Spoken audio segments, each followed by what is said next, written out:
If your income disappears the moment you stop showing up, you don't own an asset. You're relying on something that is fragile, something temporary, something that only works if you continue to feed it. That's not freedom, folks.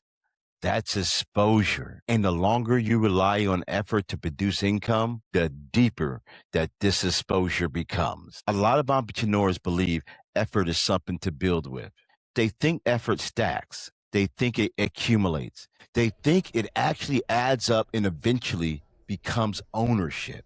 This is the illusion that most people are under. It feels logical. They put in more hours, they take on all the responsibility, and they carry all the weight. But effort doesn't behave like ownership. It's just a cheap substitute for it. Ownership is not about working less. It's not about escaping. It's not about lifestyle. It's structural. It's about still having value, even if you're not there to actually create it. If value collapses the moment you step away, you never owned it. You just rented it with your presence. Okay, let's slow it down for a moment. I'm not arguing against effort. Effort is required every single time without exception. I don't care how skilled you are, how much experience you have. I don't care what your reputation is. Your effort only produces value when you're actively applying it. The moment that you stop, you pause, or shift your attention elsewhere, this is the moment output stops. This is the very opposite of an asset. Effort is very convincing because it's immediate. It's immediate feedback.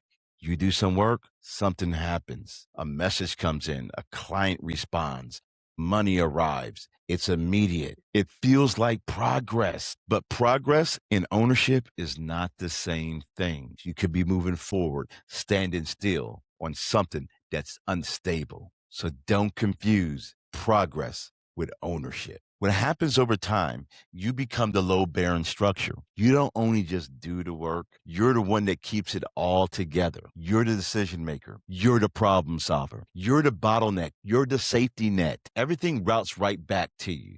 That's not leverage. That's load bearing labor. And load bearing labor doesn't scale freedom, it scales dependency. Now, here's the part that gets ignored. Effort decays, not because of lack of discipline, not because you stop caring, but because it wears down over time. Think about the things that effort's tied to. Time gets limited, energy fluctuates, attention is fragmented. An asset is supposed to outlive your best years, but effort actually aspires with them. If the value depends on you being at your full capacity at all times, then it's already on borrowed time. And then there is the transferability of effort. It doesn't have it.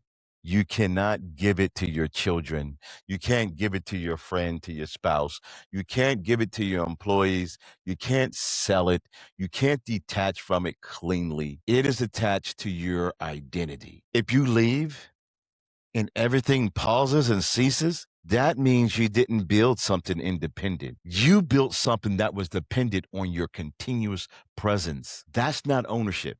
That's obligation. So here's why effort gets defended so aggressively, because the mere questioning of it threatens one's identity. It suggests that working long hours didn't buy control, that sacrificing did not give you independence, and that the reward was income and not ownership. And income without control feels stable all the way up until it's not. Now, here's the cost of staying wrong. The longer the effort remains the foundation, the more expensive it gets for you to step away. Rest becomes risky. Time off becomes more strategic, and saying no becomes expensive and dangerous. Not because you're lazy, but because everything, the whole system depends on you showing up. That's not success. That's exposure with better branding. Again, this isn't an argument against effort. It's required. It has its place. It has its role.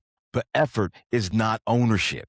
It's not an asset. And treating it like an asset guarantees dependency. If effort is your base, freedom cannot compound. Yes, effort feels safe because it's familiar. But this is not ownership. If your income depends on you showing up every time, then you do not control your outcome. You are the input. And once you see this distinction, you can't unsee it. This is your boy J.I., a random podcast. I'll holler at you on the other side.